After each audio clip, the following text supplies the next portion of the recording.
whatever harm you can avoid doing to others, that is very helpful to you. It will bring you merit, it will clean your karma. But that is not the way for ultimate liberation or Buddhahood or going home to God or being one with God. Life after life we take and give from different beings in our many lifetimes. And the give and take still has to continue in this lifetime. So whatever you think you can afford and take in, like food, clothing, just be moderate. But do not force yourself. Do not be extreme. Okay? If I have to, for some reason, eat more than once a day, I will have to. As per karma dictates. Sometimes it's too much karma. At one time it's overwhelming. I have to do what I have to do. Yes? But why do I prefer one meal a day? Like for example, like on a 3-month retreat, I took only that, sesame, brown rice, salt and water. Nothing more, not even fruit or any other things. It's just because it's more simple to live that way and you still can survive, And during retreat, it's more difficult to have people to keep bringing food to you. Because you want to be in peace, in quietude, in silence, to be alone, to contemplate on the inner spiritual wealth, to be close to God, to be one with God. So every complication caused by food or clothing is better to be avoided. But that doesn't mean it's forbidden, yes. But if I have to eat more than once a day, by God's will, by heaven's order, or by the karma of the world, I will do that. I'm not attached to one meal a day or many meals a day. Whatever is God's will, I will do it. Okay? So now if you think that God wants you to eat once a day, of course, if God tells you or if you think intuitively that is the way you should go with your life, then please try it. But be careful and always watch if your body, your mind, your mental, physical, emotional, psychological, intellectual body, etc. would agree with what you're doing, okay? Otherwise you might cause harm to yourself. Some people also are going to the extreme, like becoming a breatharian, with or without guru. And some of them lose their life. Sadly, you need this physical body in order to continue to do the practice that your master has instructed you in, so that you will reach higher and higher dimensions in heaven while still living in this world, so that you can liberate yourself, your many, many generations, and also bless the surroundings, bless the world at the same time. Therefore, your duration of practice is very important. Do not try to shorten your life by any ideal or any concoction or any delusional thinking. For example, that being ascetic will bring you liberation. No. You have to do it the right way, whatever you are born to do. And even meditation, not just any meditation, brings you to liberation. I have observed the whole world.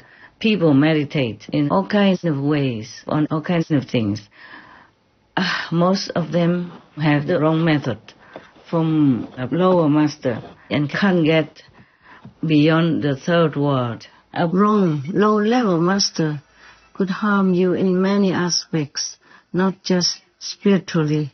And if you can't get beyond the third world, it means you will have to return to a physical body, physical life, either on this planet or any other planet in the universe.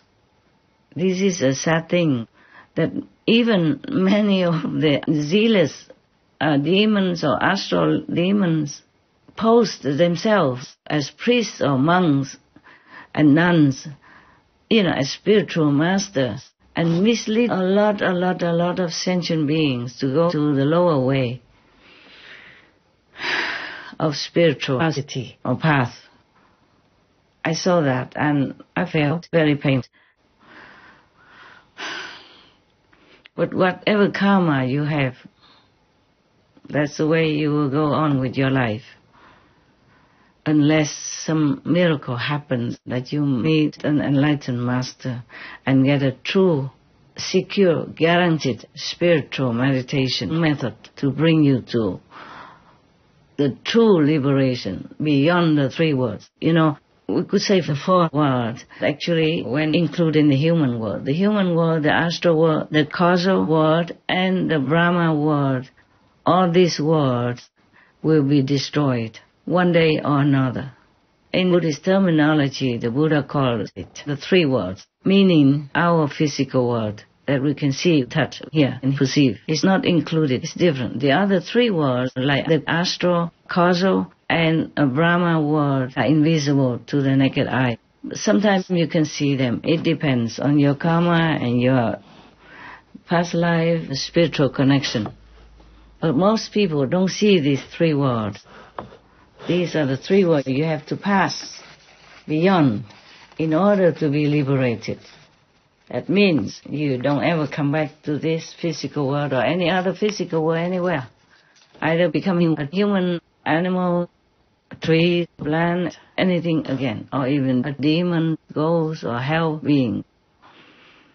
So if you want to really be away from suffering forever, yes, and go to a higher dimension, enjoying bliss, happiness, and true liberation, then you have to go beyond the 3 invisible worlds, from the astral to the Brahma world. It's very difficult for you to really find a master to lead you beyond the 3rd world. If you find such a master and your level is still too low, for example, that you can reach only the 3rd world, not beyond it, it doesn't matter. If your master is truly enlightened and a true powerful master, then she can still continue to bless you and teach you until, you live above the 3 destructible worlds. But by asceticism, you can hardly reach there, okay? Truly. You need a pure, determined heart. If you could, it's still very, very difficult, because while you're practicing that, you will also be contaminated by other people around you.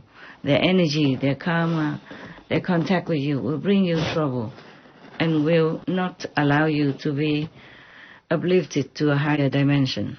Unless you are connected with a higher dimension already, just like through the Kuan Yin method that I have imparted to you. That is the correct, the direct word to higher dimensions. You go slow, you go fast, it's up to you, but it is a direct connection to a higher world. You will definitely reach liberation, guaranteed, or become even Buddha in this lifetime. If you're truly that high, that pure, and have practiced, thousands of aeons before, without fruit. Even animals also practice spiritually.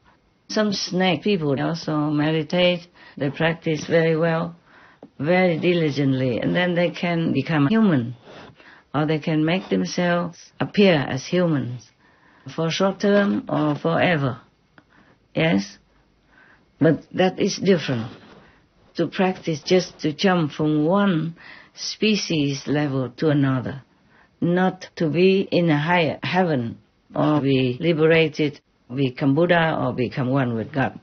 That is the highest way you can aspire to. Just like in the Kuan Yin method, you are connected directly to the highest possible dimension. And you can reach any stage of that road. It depends on your karma, past life karma, your practice, your sincerity, your purity, and the blessing of all heavens that are always trying to take care of you. Now, if you practice alone, you're not a master, it's quite easy. All you have to do is just receive the initiation from the master with your heart of longing to go home. longing to know God, then you will have it at the end, definitely, guaranteed, 100% true and sure. Any other methods, it depends also on the master who has attained a higher level or not. Even in the Guanyin method, if somebody just learns halfway, half-baked or just a little bit and thinks that's all there is, because she didn't see. The masters before and after inner works, and at the time of initiation, not much more than a silent communication, silent transmission. You see, the so-called disciple will still receive inner heavenly light and inner heavenly word, or you call it sound, or you call it vibration. I mean, even in the physical body, you can see heaven, you can hear the word of God, the vibration of the spheres, and you will be feeling more and more enlightened each day, and also more and more comfortable in the physical domain. That is because the Master fixed you spiritual power gradually until you grow up and are safe in heavenly realms. So do not try to rely only on asceticism in order to reach your goal. No. If you are practicing the Guanyin method, you don't need that. Long time ago, the Chinese Zen master saw that his disciple just sat on the floor in the temple and tried to meditate whatever his way. And he used bricks to, to polish in front of him. And he asked them, what do you think you're doing? He said, I'm trying to make a mirror. And he said, you cannot make a mirror out of these bricks, no matter how long you polish them. So he told him, it's the same. Sitting there will not bring you enlightenment. Just sitting there. No. Yes, because he knew there was the way for enlightenment. The path of enlightenment. You have to walk on that path. Otherwise, you're not going anywhere that you want. Yes. Or it takes many thousands of years or many eons until you find the right path. You just run around in a circle, in a labyrinth, This is difficult to tell outside people if they don't have the experiences inside the way you do. So I'm just talking to you actually, just to remind you of things, okay?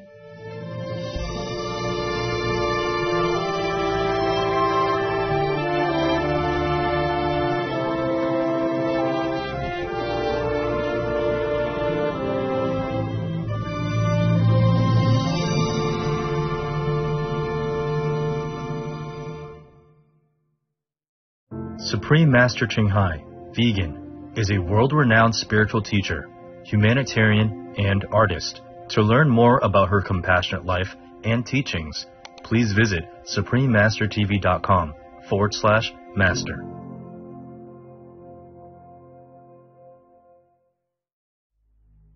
Vegan, 'cause heaven is watching our deeds. Tomorrow on Between Master and Disciples. And in old times even, many of the priests, live in the desert. They didn't have any food. They just ate like dry bread and just dip it into water. And that's all they ate. And maybe some dates, which were easy to store and kept for a long time. And these priests and monks or nuns just wanted to be alone, to pray to God, to feel God's love and blessing, that God will bless them. They just wanted to be alone with God, whether they were already very highly enlightened or not. The noble ideal, the lofty goal is to reach God, to know God, to love God more, and to be enlightened in this respect. The most powerful daily prayer for any time and before meditation, which is the order from God, and Supreme Master CHINGHAI shares with us by His blessed grace. We humbly worship, praise, thank, obey, and love God Almighty, the Most High, the greatest, for world vegan, world peace, and our soul liberation.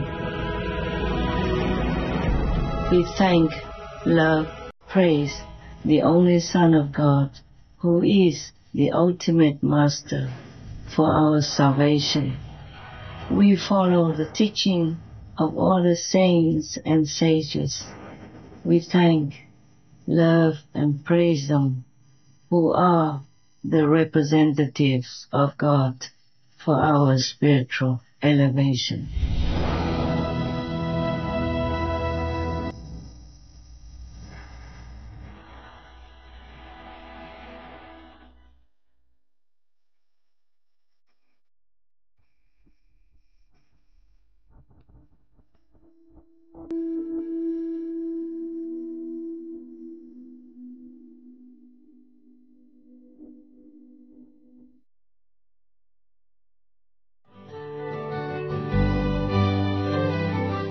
Marvelous viewers, we thank you for your company for today's episode entitled Each According to Your Karma, Part 2 of 6, on Between Master and Disciples. Coming up next is Reformation and Regeneration Through God's Love, from Divine Providence, by Emmanuel Swedenborg, Vegetarian, Part 1 of 2, on Words of Wisdom, right after noteworthy news. Please stay tuned to Supreme Master Television for more constructive programming. Being vegan, having peace, doing good deeds, life is a feast. Our programs offer many languages. Please visit suprememastertv.com/schedule and